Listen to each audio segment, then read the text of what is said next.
All right, so you're coming back from watching the different videos, and hopefully you're able to really connect with each of the different skill levels. So next we're going to get into handout number 3.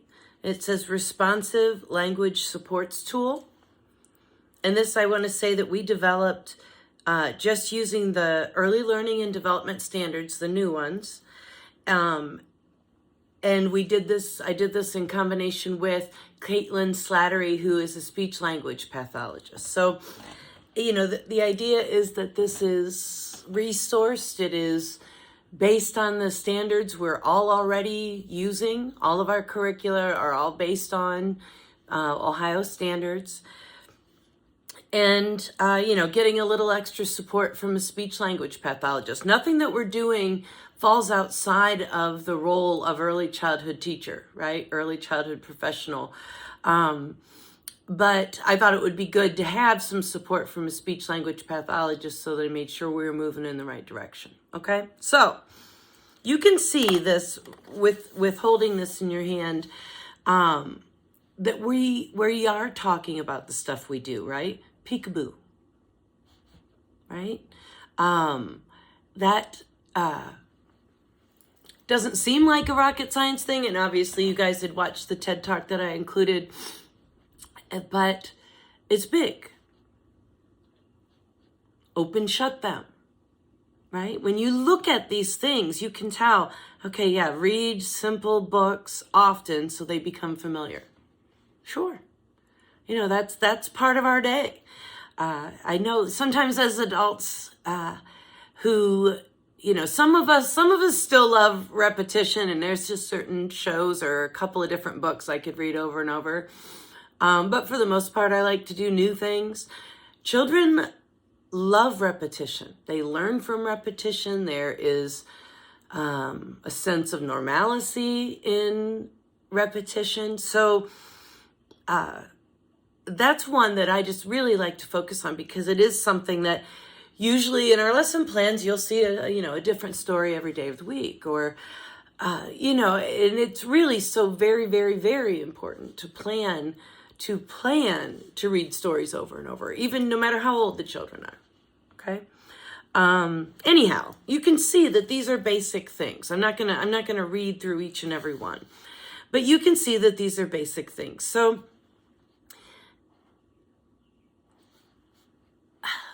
what we're looking to do, okay, so if these are basic things and these are things that I understand are already happening in your classroom, why are we talking about this, and how does this make any difference, right?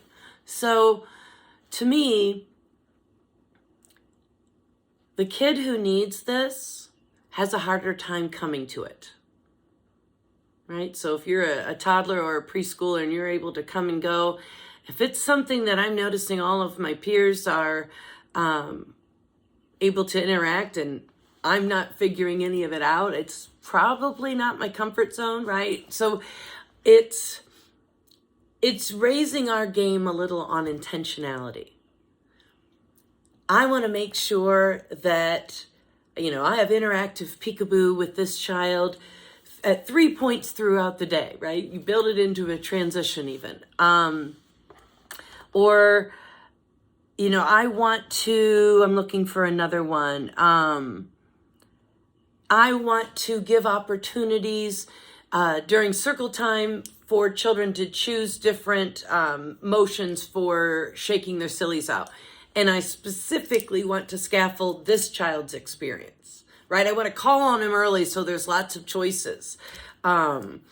Different things like that. Or I want to give the child 2 choices because I know they're going to have a hard time thinking of their own and articulating it, right? Maybe they're at that level where they can choose and speak it, but maybe not come up with their own original thought yet.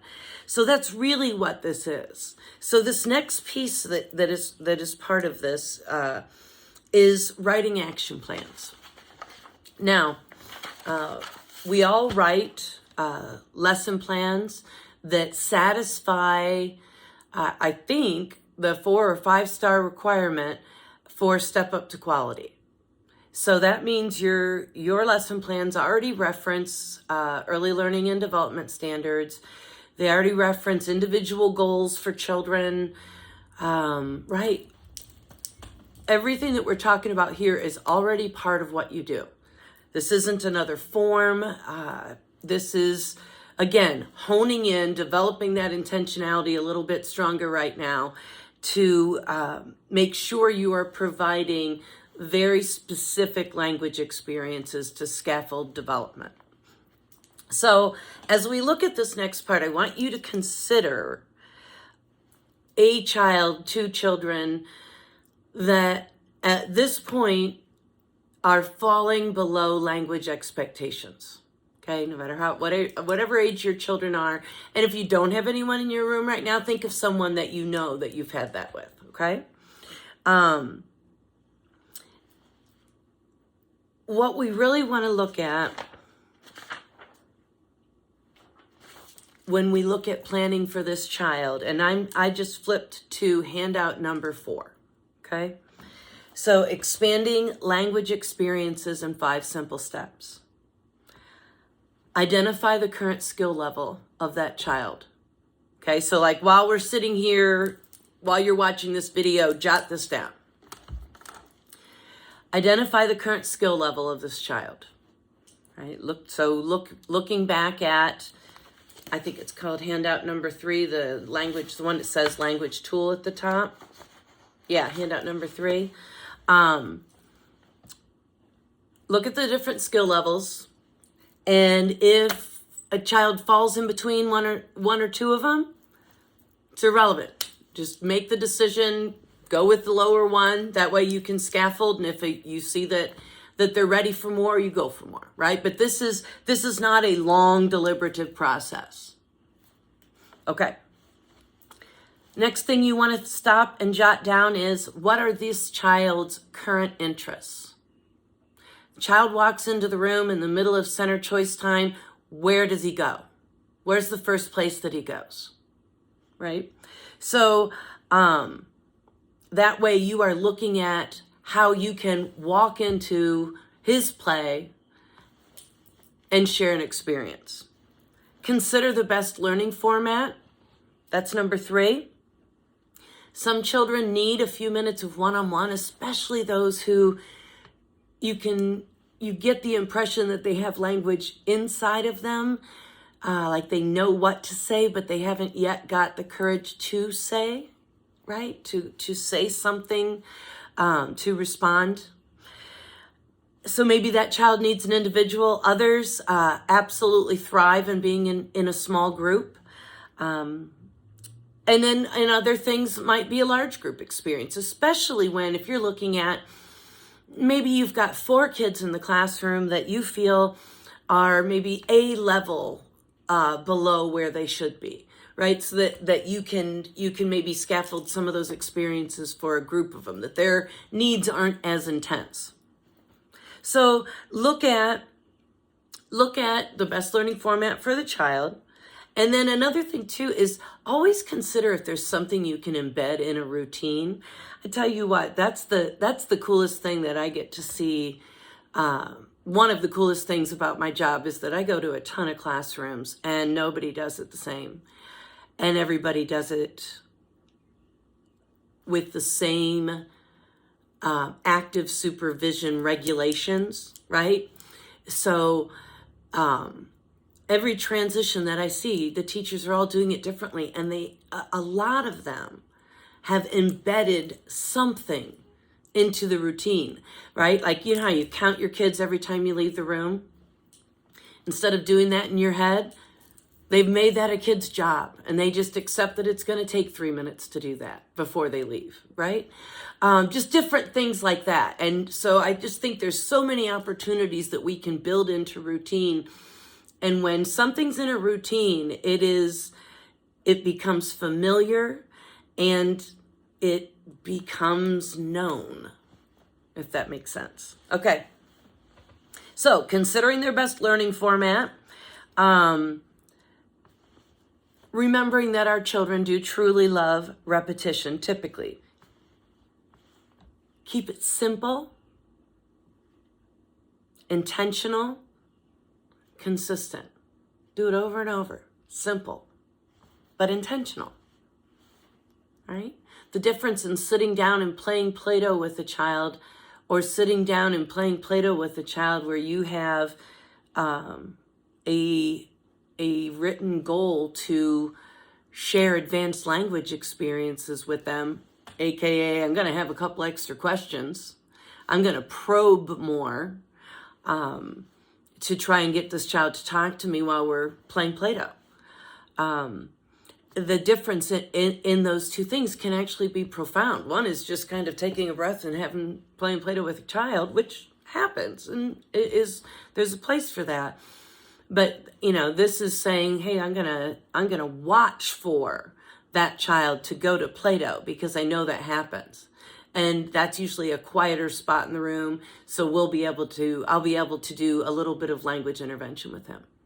Right? We're talking minutes. Make a big, big difference. Okay? All right. And number 5 is to make written notes on your lesson plans. Okay? The truth is, if you write something down, you increase the possibility that it's actually going to occur tenfold. Even if it doesn't happen this week, right? Because not everything on your lesson plan happens. When you go to lesson plan the next week, I'm assuming you look at this lesson plan and say, well, this, and this didn't happen, and you move it, right, to the next week because things happen. That's how lesson planning should be. So I'm asking that step number 5 is put it in your lesson plan, right? Everybody has to have some sort of individualization that's in there. That's part of Step Up. It's part of best practice. So make this that, right? Make it a goal in your classroom that one of those 2 individual things is going to be a language goal, whether it's for one child or for half a dozen of them. And do that for a while and look to see if that level of raising intentionality starts to make an incremental difference in that child's language development. Okay?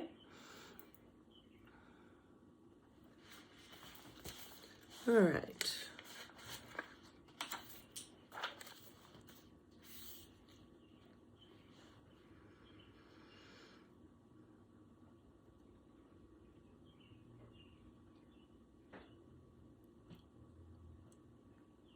Okay. So what I'm going to have you do now, and I guess this will be handout number 5.